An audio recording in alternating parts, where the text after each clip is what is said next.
When you got a war this hot, you're going to have some shadows. And there are 3 stories that are lurking in the shadows of this war. Let's talk about them today on the Foreign Report with Travis back in studio. Let's do it.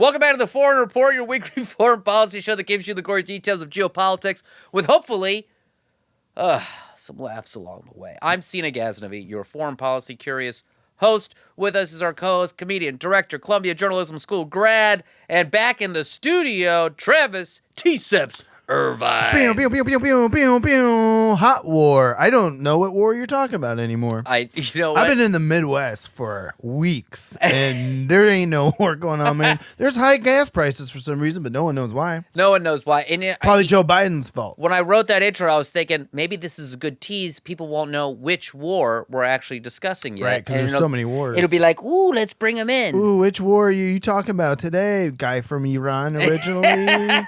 His roots. But Pittsburgh. There's no war in Pittsburgh. I just want to say. Yeah. Last week we talked about me stopping in South Lebanon, Ohio, which is a real place. South the boys had a show in Cincinnati, which meant I had to go from Columbus, Ohio to Cincinnati.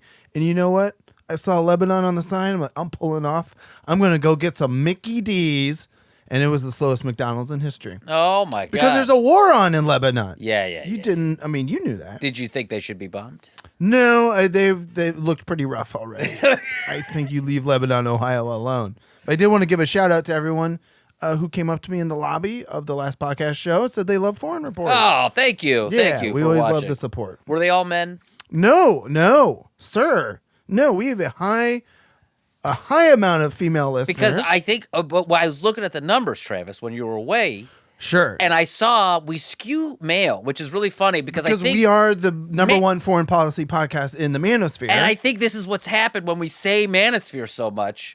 The algorithm. Oh, sure. But our female listeners are very interactive. They comment. They send us nice messages. And I really appreciate that. Yes.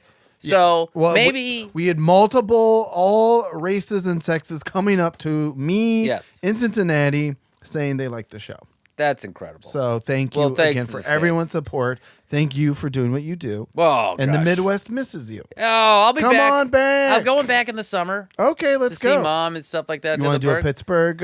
Maybe we do a Pittsburgh live show. We could do a Pittsburgh live show. If I'm in Columbus, it's a 3-hour drive. That's fantastic. And I don't have to pass Lebanon and make the same mistake I made last. This is how comedy shows get produced, people. This is it. 2 guys in the manosphere just talking about jokes. That's true. We will also have to figure out our live show. Yeah. That's easy. Yeah, I do stand up, you do stand up, and then we do Q&A.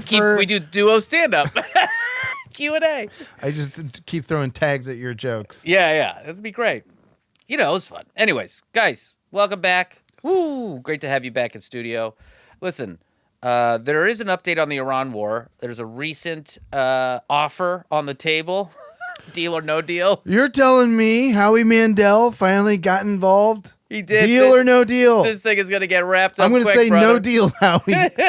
Howie, hear me out. No deal. Is going to get wrapped up quick. And we're very close to getting a deal, actually. Very close. And it's so funny. Okay, so the latest deal is Iran, the Islamic Republic of Iran, has offered to open the strait. Right. Because it's closed. As long as they allow people through it, it's open. So this is like when I crack my window in the summer. The Islamic Republic saying, we'll open the strait. Okay. As long as the U.S. stops the blockade and ends the war. Oh, wait. Which inherently means Iran owns the Strait of Hormuz. Okay. So this is Hormuz. So who's got all the cards here? Well, clearly the Islamic Republic does. Man. But we didn't get a single card. But the thing How is, about a 2? You've played poker. Not well. No, me neither. Okay. But you know the person with the big chip stack can be reckless. They're usually good reckless. But they can just push the smaller chip stack around. But the smaller chip stack has got the nuts, and they keep going all in and keep doubling up because they got the nuts. And if you got the nuts... By nuts, do you mean cards? Yes. Like a good hand? A good hand. Okay. See? Not a poker player. This is my poker face. I'm out. Or wowie. I'd never say wowie. 5 2s. I didn't know that was possible. That for me, I started cracking up because I was like, oh, that's such a Persian move. It's like, buddy, listen, we stop everything tomorrow, open the strait, no big deal. You stop the war, everything is fine. Meanwhile, the United States is like, hey, that's not a bad... Wait a minute. Oh my Wait God. a minute. Suffer and succotash. Wow. Oh, that's a deep cut. Is that Sylvester or Yosemite Sam? I think it was Sylvester. Man, Yosemite Sam's fun too, though. Yeah. He's got pow, pow, pow, rootin' tootin'. That's it's America versus, Sylvester versus Yosemite is like America versus Iran. Exactly. I think that's a good Looney Tunes. That's what it is. Also, I'm glad you pointed out your Persian roots Yeah. when it comes to gambling.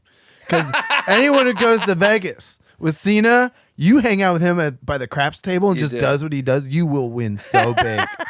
It's pretty crazy. Oh, that's very kind. That's made my day. Thank you. Yes, find me at the craps table at 11 a.m. drinking a little orange juice on ice. No alcohol. No, none, no. Just a little 'Cause late. That's how they get you. A little late morning craps. Anyways.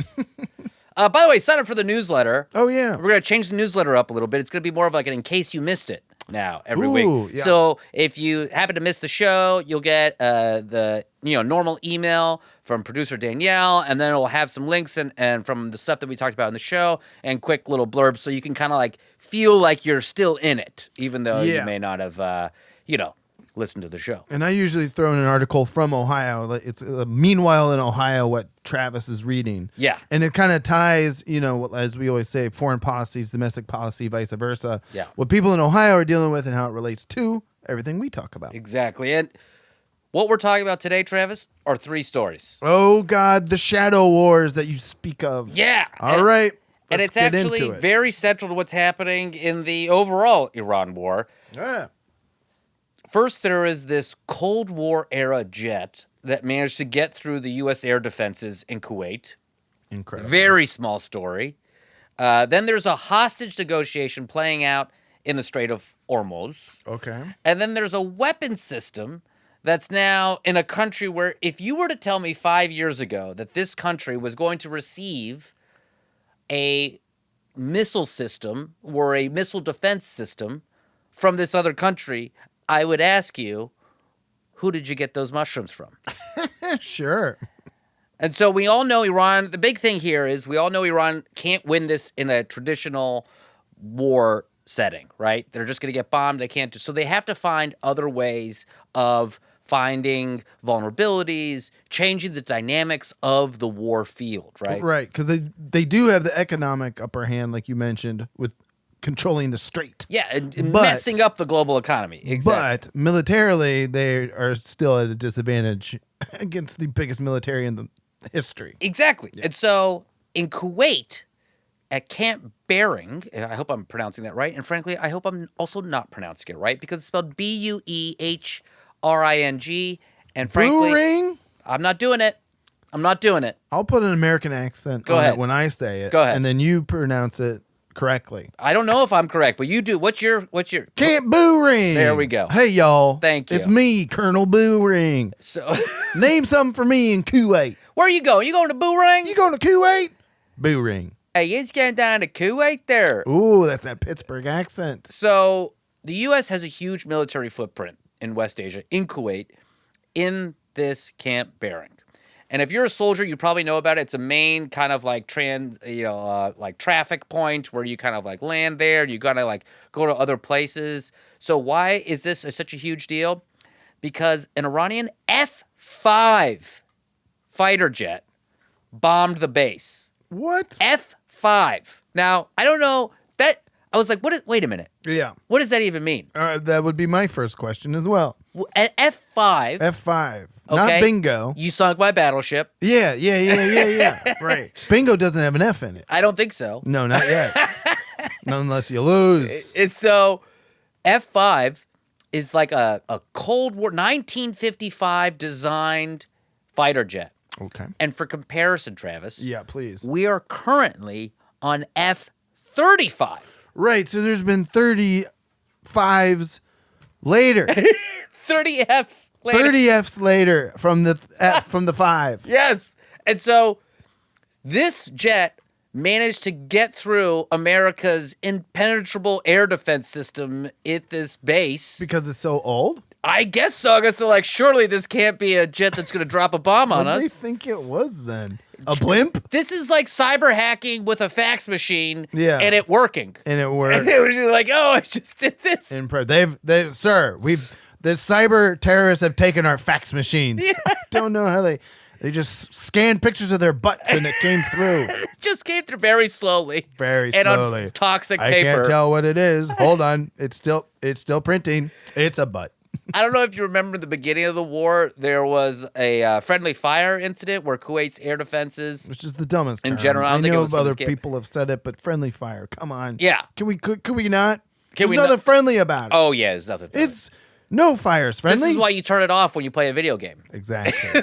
Because no one wants that. Nobody wanted that. And so the air defenses targeted 3 American F-15s, who were their allies, of course. Right. But somehow this F-5 evaded all of them and got through. That's incredible. Now, it's not like Iran has like a bunch of F-5s and they're going to like start storming around the... They might have 7 of them. 7 times 5 is 1 F-35. Welcome. This is our math segment. Oh, that got me. I was like, why is he saying 7? And then you hit me with the 35. Yo, That was hey, great. you know math. Thank you.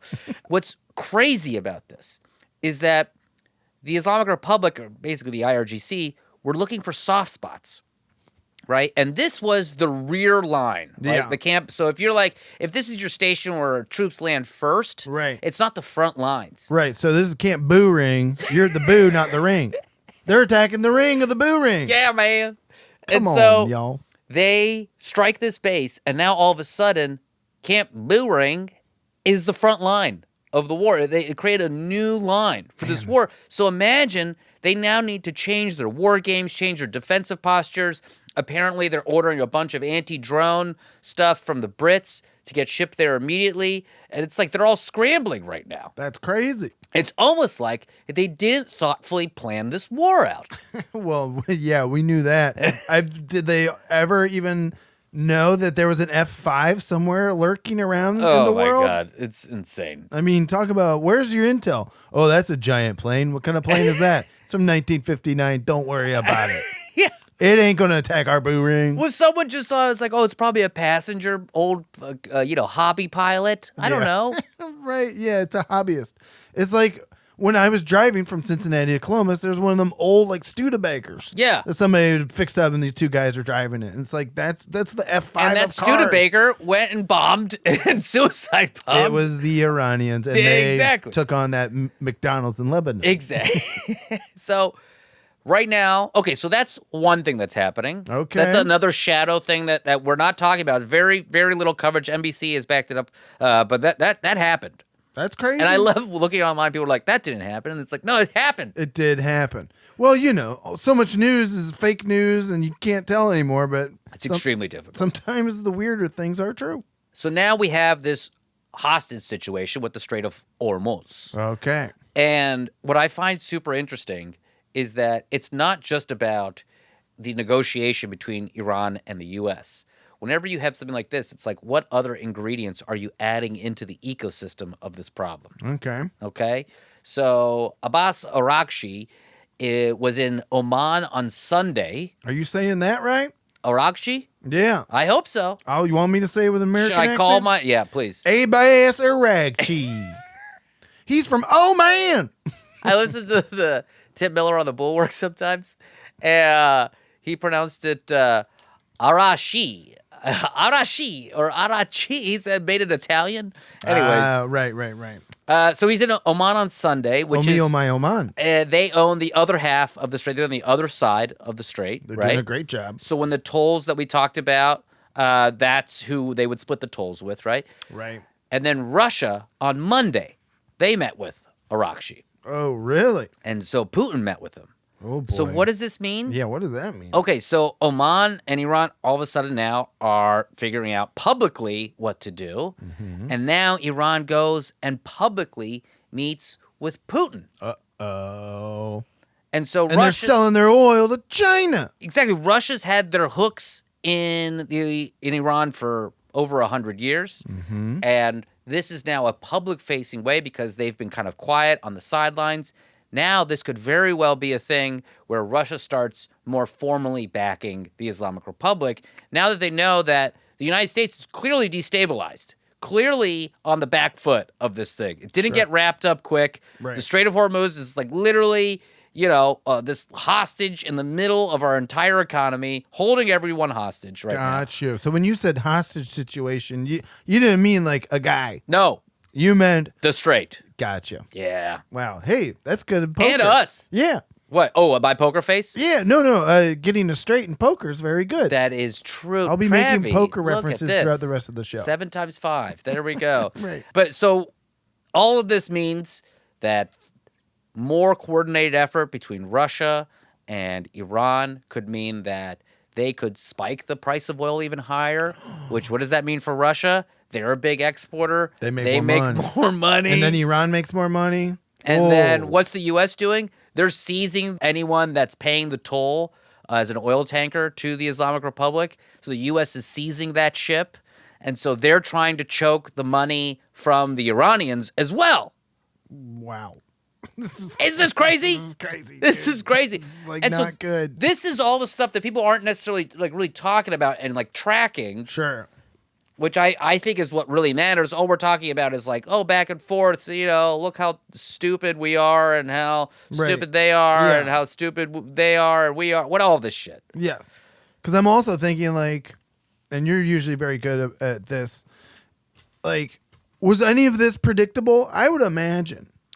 A lot of people are like, well, if you do all of this, I mean, there's just so many consequences happening because of all this. And now another consequence is, you're driving Russia and Iran and China closer together economically, which ultimately could make them closer together militarily. I think one of the, 15 to 20 generals that have been fired or forced into retirement might have mentioned something. That's what I'm saying. It's like the collective 500 years of experience that we fired going into this. All right. Well, they don't know what they're talking about. I'm sure they have a good paid ChatGPT subscription. Oh, I hope so. To figure this out. I hope so. And then this third piece. There's another piece? Where did you get the shrooms? This is this section. Okay.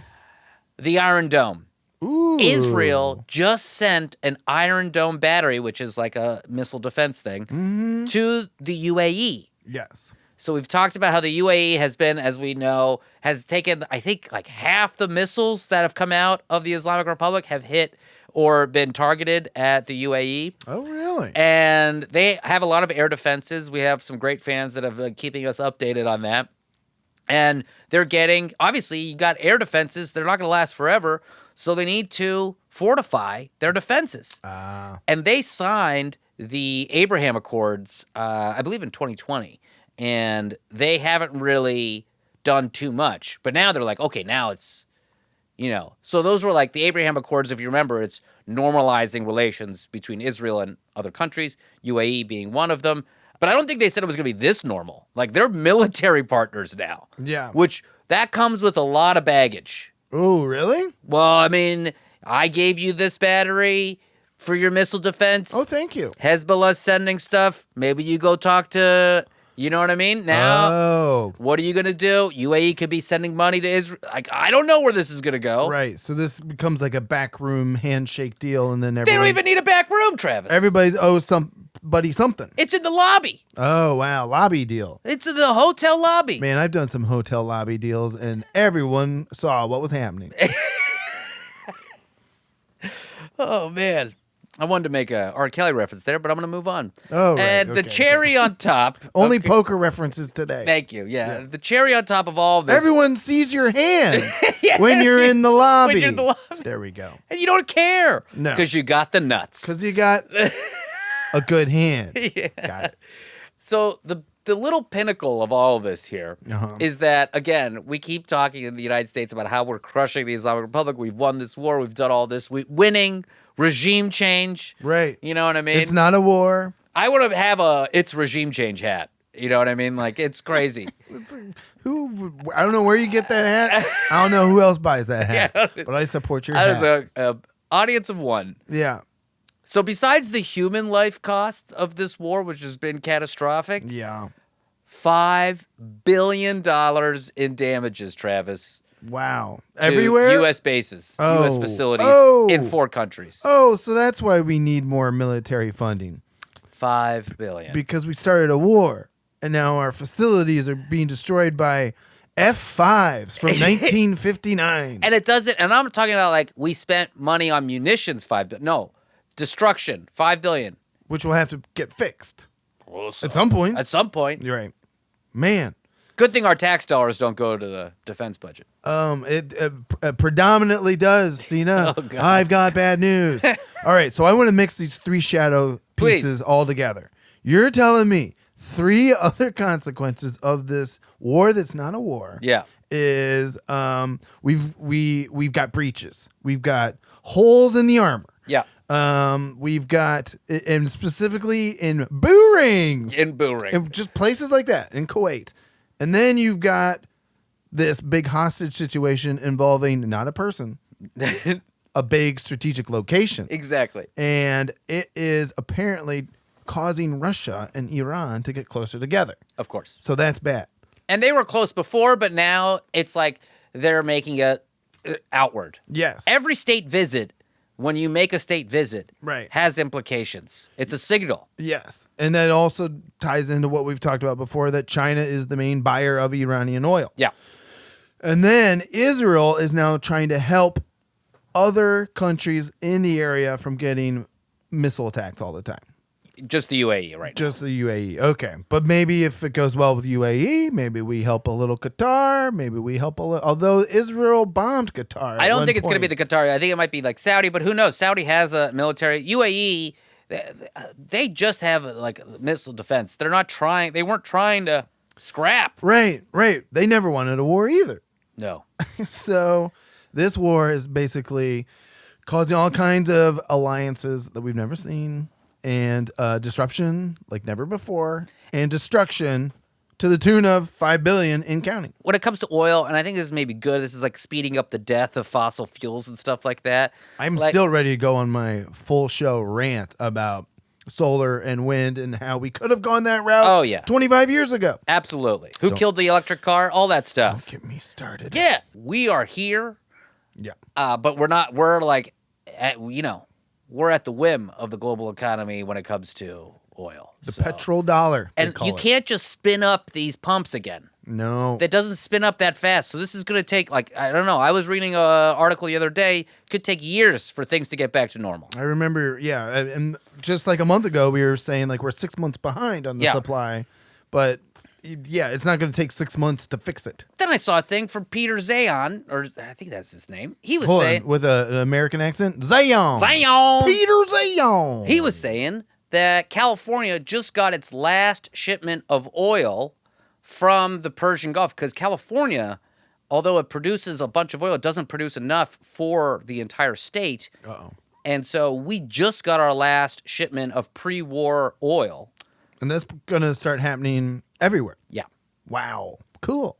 So It's a good thing I take public transit. that was a wonderful discussion, Travis. Thank you. I Shadow feel Wars. great. Super excited. Let's Well, take a quick break. And we got some good news coming. yeah, sure. If you say anything is good news, we just have to keep saying it's good news, Great. and then it will become good news. Yes, because the war is over and a deal has been reached. It's regime change. All right, guys, we'll be right back after this. Welcome back to the Ford Report. I'm Seena Ghaznavi, Travis Irvine, back in the real studio, not the digital studio. No. We're done with the digital studio. We're done. Until I go back to the Midwest. Until another day. We talked about Iran and Russia having a public kind of handshake. Like they've already been doing deals for a while. Lobby deal. Lobby deal. Oh, Israel and UAE also making lobby deals. And you know who else just also made another lobby deal? Who's making lobby deals? Russia and, drumroll please, North Korea. What? They're Yeah. not involved with this war. That's a whole nother place. So you know how the North Koreans sent those soldiers to Ukraine. Yes. Remember that a couple I do years? remember a couple months ago. Was it a couple months ago or a year ago? I forget when we talked about it. Yeah, but yeah. we talked about it. I remember we covered it on the show and how Yeah. crazy it was that these guys have never left North Korea. No. They came to Ukraine, and Yes. apparently they were, like looking at the internet, like unfiltered internet for the first time. Sure. And they're getting shellacked. It's a bit of a culture shock. And so Russia and North Korea held a memorial ceremony in North Korea about the soldiers who died in Ukraine. Huh. About the North Korean soldiers, to be specific. Sure. So they also sat down and, mourned the loss of these soldiers. They cried on each other's shoulders. They held hands, looked into each other's eyes. All right. And no, they didn't do any of that. They made a military partnership for the next 5 years. Whoa. Because it went really well, it sounds Went like. extremely well. Right. Apparently, this is according to estimates from South Korea, 2,000 North Korean soldiers have been killed fighting for Russia in Ukraine. That's so I didn't many. realize it was that many. That's a lot. That's quite a bit. And only 2 were captured alive. I mean, I don't know what they thought was going to happen. I guess it's good they went out looking at OnlyFans. But I mean, Right. So they're enamored by the internet and they forget how to fight, or they just never knew how to fight. I mean, I don't think They're not fighting many wars in North Korea. Yeah, when did they learn how to fight? They're good at like marching around and waving and saluting the dictator. Russia needs humans to die in a war. Ugh. North Korea, in this military partnership, is getting financial aid, military technology, food, energy, all these things that are subject to international sanctions. Yeah. So, of course, sanctions. Do they even do anything anymore if everyone can just get around them? And they had a deal in 2024 for like a mutual defense thing in case one was attacked, but now they're like moving in. This is like U-Haul move in real fast type situation. First of the month. Yeah. And so, what do you think this does, Travis, for the length of the Ukraine war? Probably just makes it go on longer. And I think we had maybe a prediction in December or January Yeah. that the Ukraine war would last through this year. We should go back. We'd have to go check our predictions. Yeah. Yeah. Well, and that's interesting. Okay. Because now I am remembering it was an African country that's also sending soldiers to Ukraine. Oh, yeah. They were getting conned by the Russians. Yes. Oh, yeah. Yeah. Oh, So God. that's what I was thinking of. But now this makes all of it just crazier, frankly. Yeah. That Russia's just going around recruiting people to die. Yeah, we need bodies. We need bodies. And sweet Jesus, if I see a bunch of North Koreans show up in Iran, I'm going to lose my mind. I know. That's going to be terrible. Well, that's going to be good for the diversity there, It's already so diverse there. Yes. Just add more people. I think this is the other thing about like the sanction stuff. Like I thought this. I mean, man, I'm eating a lot of crow because I used to talk about sanctions all the time being a really good way to like make countries change behavior. Sure. And boy, Oh, boy, how'd that work out? just completely wrong. Mm-hmm.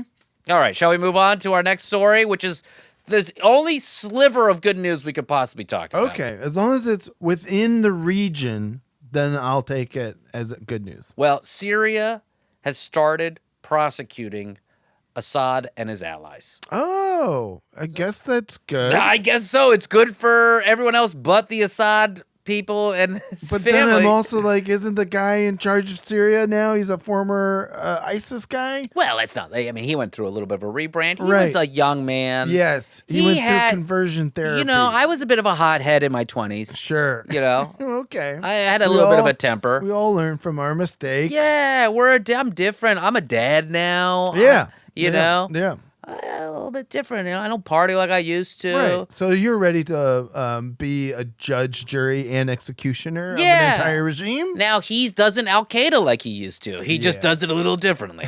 Right. So this is about to get crazy. I don't know if this is good news, but this is news. There's an actual court. There's a actual court trial that's going to happen. Wow. So I mean, we'll see how it plays out.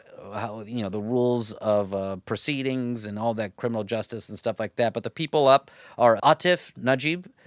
He's Assad's relative and former head of the political security in Daraa. Wow. And he's in there, and Daraa is where the 2011 uprising started, and Najib ran the security apparatus that crushed that uprising. I don't know if you remember that. That's a long time ago. That's a brutal. I remember that was a brutal.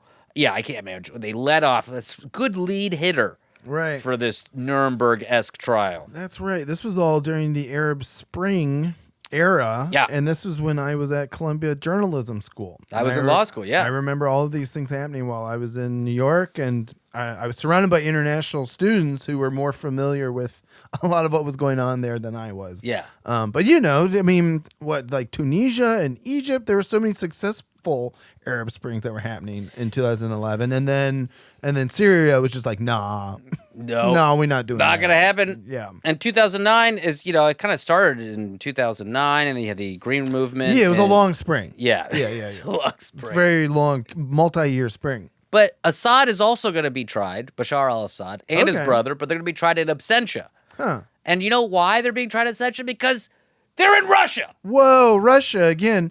This is the most Russia show we've had in a while. It really is. This is a lot of Russia. It's almost like they're just sticking their fingers in all the pies. It's like if you could just go to Russia to evade everything. What's the point of like international rules-based order? Anywhere? Who cares? Yeah. It's like, yeah. my thing is like sunlight is the best disinfectant. So if this trial goes well and like fairly, like I think it'll do a lot for Syria. Or Al-Sharaa will just come in with a pistol and shoot these people in the head, and then that'll be like a different kind of justice. Yeah, that's ISIS justice. Yeah. See, he never changed. There you go. I knew it. You can take the man out of Al Qaeda, but you can't take the Al Qaeda out of the man. Put that on a hat. Very small. For one person. Very him. small. Just him. Yeah. All right, let's move over to a little European story. Okay. You want to talk about local politics? Politics is always local, right, Travis? Yes. You say that all the time. I sure do. In the United Kingdom, Keir Starmer is the prime minister, and he's part of the Labour Party. And on May 7th, there's the countrywide or the kingdom-wide local elections. It's like they're like Oh, yeah. smaller elections. Yes, like every 5 years. And the Labour Party is supposed to lose a ton. Oh, really? Like 2,000 council seats in England. That's quite a bit. Yeah. And then I listened to this, like some English political podcasts as well, because I like the sound of their voices. I know. Well, to the BBC. It's very soft. I like listening to the BBC on NPR. It's very nice. Back when I'm in the Midwest. Yeah. It's like they play BBC. Welcome to the BBC News Service. So comforting. And now a terrible story out of Tanzania. And they've been talking a lot on the show that I listened to is The Rest is Politics.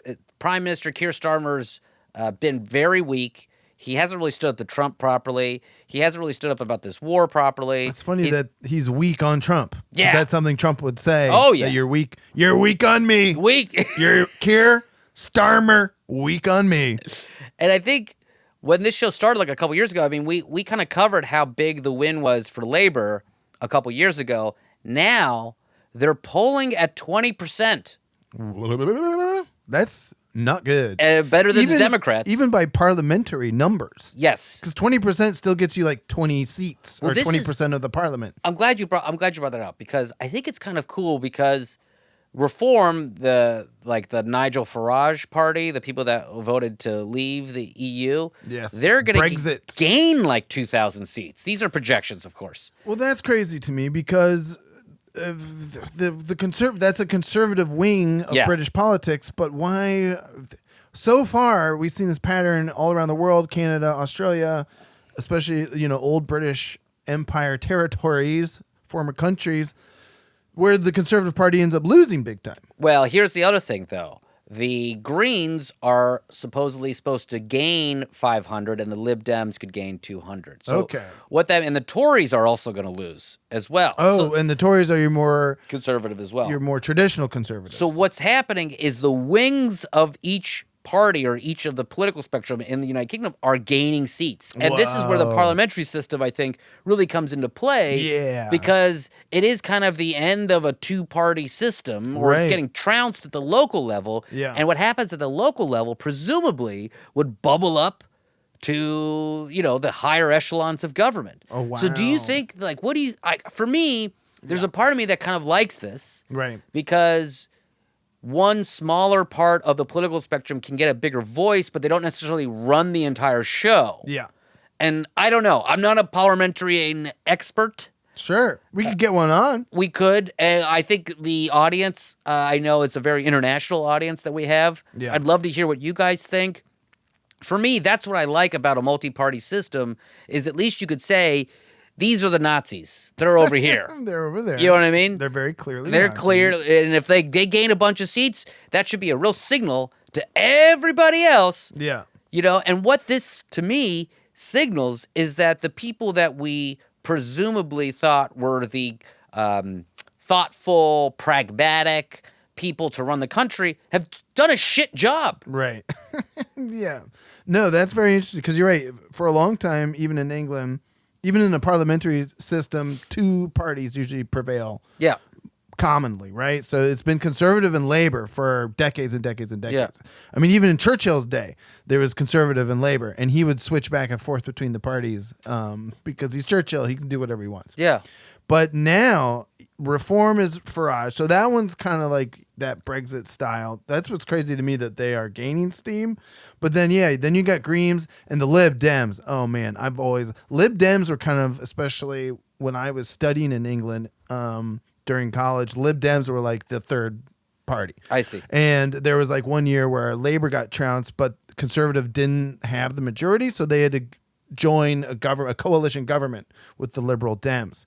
So let's count how many political parties do we have here? This is so we got Conservative and Labor, and then Reform, Greens, and Lib Dems. That's 5. Yeah. That's so cool. Is that? It's already making me so pumped. You getting bricked up over there? I'm getting bricked up, dude. I want a parliament system so bad here. Yeah, and I think, it is interesting because it would be nice to have more voices in the mix. Yeah. Right? As opposed to we have to decide for Democrats, who's socialist, working party, Green Party, and they all have to bubble up to just kind of like a milquetoast blue person. Right. And same thing with people on the right. So I don't know. Well, in our country, what you would do is if you're a Green or a Lib Dem, you'd have to run in a primary of the Democrats. Yeah. You have to take over one of the two political parties because third political parties in our country are so stymied, not just on the federal level, but every state. I mean, I've been active with third political parties in Ohio and New York, and it's like anytime any one of them gains any kind of traction or steam, the big major party in charge, whether it's Democrats in New York or Republicans in Ohio, they change the rules. Yeah. So that little political faction that was gaining steam, now it's like, oh, now you need 50,000 votes minimum to become a political party, so on and so forth. And even the biggest critique that I hear all the time about California politics is it's a single party state.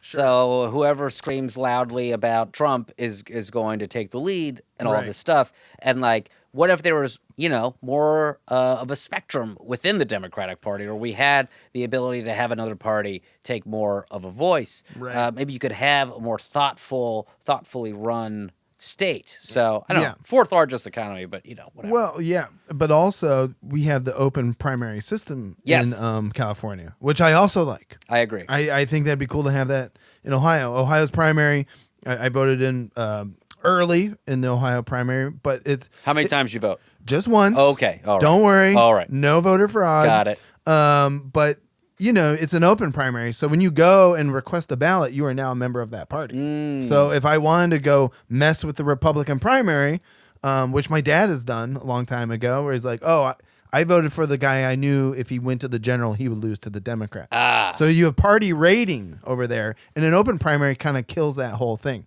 You go, you vote for one person in California, it's like 20. Yeah, it's a lot. 20 people running for governor, right? And then only the top 2 go to the general. Yeah, so we're going to see. There's ranked choice voting, I think, for the governor's race this year. Oh, wow. And then there's that. Yeah. Another fun thing. Think Man, if we could just go to a ranked choice parliamentary system, woo! We would You're have talking dirty. 7 times 5, every single race, 7 candidates from all 5 parties. It'd be F-35s everywhere. That would be the nuts.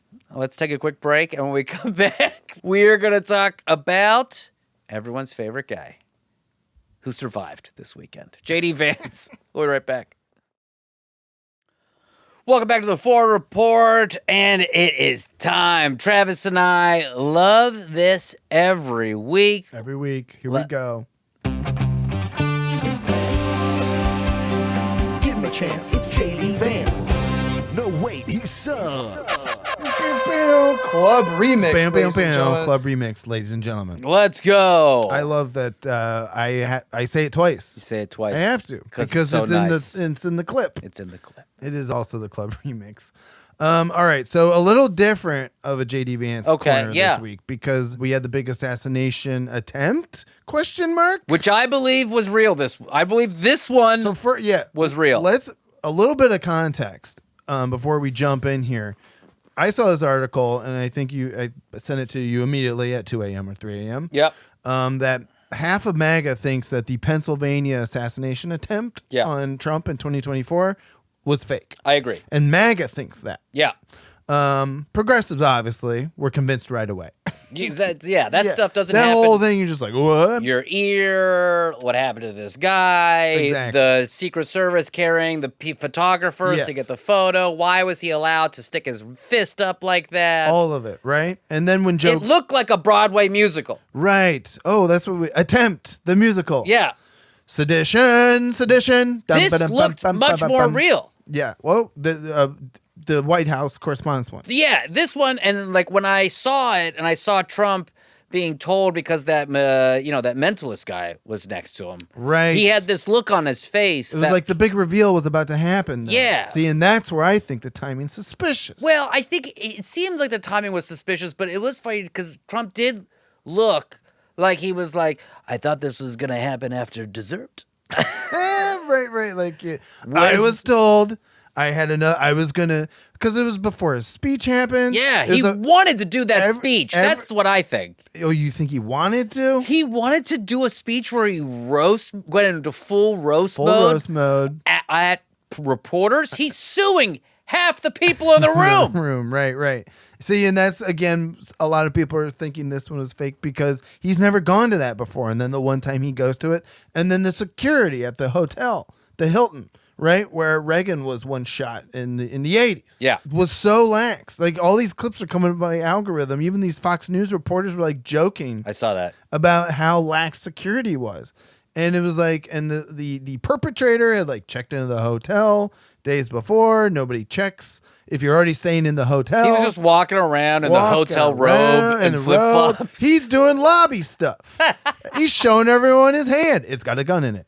So anyway. Context, MAGA thinks all that shit was fake in Pennsylvania. Yeah. Even Joe Kent, after he resigned or whatever, went on Tucker Carlson's podcast and was like, there's so many unanswered questions about Charlie Kirk's assassination, the attempted. So MAGA is full in on this whole. Yeah. They're very interested in what's happening. And now this one happens. And I think the big thing for me with JD Vance, he was whisked away, apparently, before Trump was, which I found very interesting. And I don't know what it means. I think maybe he moves faster. Oh, right. He's younger and not as fat. He did get up and just, move. Yes, he did. All of this happened on Saturday, and I was in Cincinnati with the last Podcast Boys doing a show. Yeah. Right. And all of a sudden, like in the middle of the show, I saw like people checking their phones. You're supposed to have your phone quieted, and most people did. But there was like a moment, even when I was like, everyone's like, "Whoa, whoa, you seeing this?" And I'm like, the only person in my sight right now is Henry Zabrowski. Yeah. All right. He's doing a show, so it's something we basically after the show, the guys are doing their Q&A, had to actually address and be like, "Well, this is crazy." And I think sometimes a lot of the sense, and this is, I want to get your reaction to this. Because I got a lot of progressive friends who are like, when will someone finally get a clear shot? No. Right? And that's how I feel. At this point, we do not want Trump to get assassinated because JD Vance, A, becomes president, and B, he runs like Lyndon Johnson did in 1964 and goes on a full sympathy campaign in 2028. I think you need to let Trump wither away into his dementia, and that's how he has to. So when we get to 2028, there's no sympathy vote, and there's no President JD Vance running as an I incumbent. want Donald Trump to be alive for when the country sues him into his 8th or 9th or 10th bankruptcy. I want his family to be bankrupt. Yeah. I don't want him to take the easy way out. Frankly, it's a lot like taking out Ayatollah Khamenei in Iran. A strong wind would have taken that guy out, but no, we made him a martyr. Right. Yeah, exactly. We do not need a martyr Trump. It'd be just terrible. This is why, so that's why I feel like my message today for JD Corner. Also, Charlie Kirk should not have been killed. We should be Now dunking he's a martyr on. too. Yeah, we should be dunking on And him. this is the thing. Violence begets violence, but also, it just creates martyrs out of people who shouldn't be martyrs. No. Yeah. He's still an awful person. Yes. Yeah. And now it's like, we have to say, we're against violence. We shouldn't have violence. Don't shoot people. And he's awful. And he's a fascist. And he's like a total crook. And he's a shit. It's like, well, it makes it difficult to just keep the focus on how bad he is. Yes. Yeah. And that's the thing. You don't need a martyr Trump right now, and you don't want a President JD Vance, because then JD Vance goes into 2028 with this, what's the meme with Jesus behind Trump? Not the one where Trump is Jesus and he says he's a doctor. The one with like Jesus is like rubbing Trump's shoulders. Have you seen that meme? I think so. Yeah, it was like they crucified me too, right? And then it's like then I'm picturing JD sitting in the Oval Office and the ghost of Trump is over and be like, "Don't worry, you got this." The other thing was the shooter who had a gun. Yes, and he had was guns and on a knives. floor above.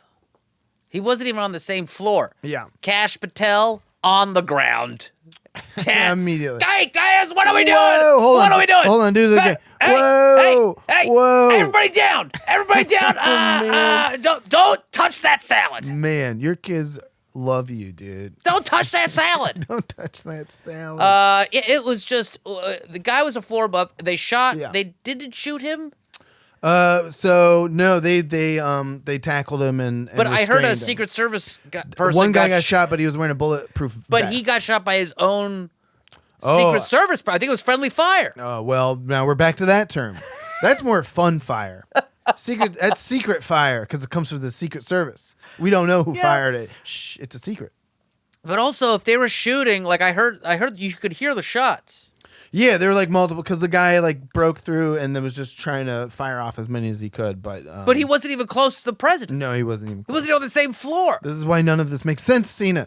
And now you know what the Trump administration is doing. This is why we need a ballroom. I know the ballroom, but listen, we need, and now Lindsey Graham's even going out there like we're going to give him $400 million because it needs to be secure. It can't be wide open and gaping. That'd just get me all bricked up, y'all. Ham and biscuits, y'all. Travis. But that's literally what's happening. Well, they're taking this whole possibly fake, possibly real assassination attempt as a way to say no more White House Correspondents' Dinner at a hotel. You do it in the ballroom. It's not a White House event. And that's what the Correspondents Association said. Is like we would have to be invited. We can't just rent the White House. Private donations will pay for it. Don't worry. And then there was too many people to even fit in the current spec of the ballroom. There you go. Yeah, because there's like, 2,000 people at this I still thing? don't think this was faked because he really wanted to give that speech. I know, but then did you see the And meme? he wants to even do it again. Yeah, well, sure. Of course he does. At the ballroom is where he wants to do it. Somebody had a great meme where Melania, the shots were going off, and Melania was like, had a shocked face, and Trump was like looking at her like, and the meme was like, when you plan an assassination attempt and forget to tell your wife. Yeah. It's like, you shouldn't have gone out there and said all that stuff about Epstein. Where's the producer? And now she's complaining about Kimmel somehow. Wait, I don't understand. Was that because of his bit? He did some roast jokes on the Thursday before the White House Correspondents' Dinner because he was like, I wasn't invited, but if I was, here's the jokes I would say. And he made a joke about Melania being way younger than her old husband. Yeah. But she painted the jokes.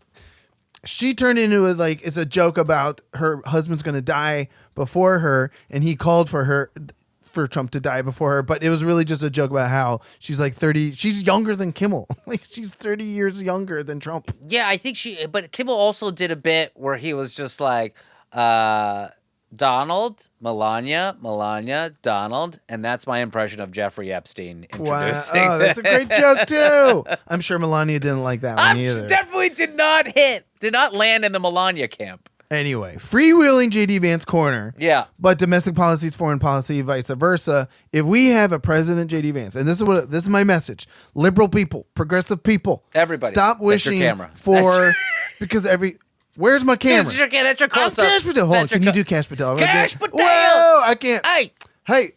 Cash, look at the camera. Hey. Cash, will you look at the camera? What? Cash, will you look at the camera? I am. That's too good, man. My point is that my progressive friends need to stop wishing an assassination attempt would work. And we need, and like you said, even with Charlie Kirk, I mean, you're just turning people who are already not great people into martyrs, and we do not need that, especially in 2026 before the midterms. We do not need that with Trump, and we do not need a President JD Vance. Every TPUSA event is like a funeral. That it's like a memorial service. Every single one, and they keep getting canceled. That was my other more fun JD Vance rant that I wasn't sure if I could really fill a whole. What? JD Vance? Well, they keep getting Erica Kirk couldn't go to the Georgia one because of security concerns. And that's where JD Vance got heckled, right? But they have to keep canceling them, and they keep making up excuses, saying that there's a scheduling conflict or a security thing. But in reality, they're just not selling seats right now. Oh, yeah. And there's like, apparently at that thing that JD got heckled at, there's like a bunch of rows of empty seats right in front. So he's not even a headliner right now, dude. No, not even a feature. Not even a feature. Not even a host, because he doesn't know how to host. So I don't know what he is. A guest set, I guess. Guest set. You can do 5. You can do 5, I guess, since you're here. Yeah.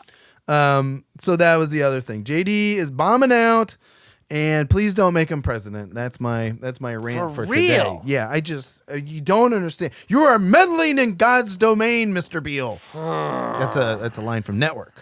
Oh, yeah. And that was another guy. That character, Peter Beale, turns into a martyr because he's assassinated on TV. Don't do it, people. Don't do it. Don't do it. Wait, don't tell. I mean, no one in our audience is going to do it. I understand, but I have progressive friends who are just like, why can't these guys take a marksmanship class or something? I'm like, no, we just need to let dementia do its job, baby. Come on. That's why you got to use an airplane. All right, guys, that's the show for today. Give them an F5. 7 of those. Oh, man. I've seen it again. Sign up for the newsletter. Travis Irvine. We'll be there. We'll be here. We'll be seeing you next week. Give them a straight flush in the lobby.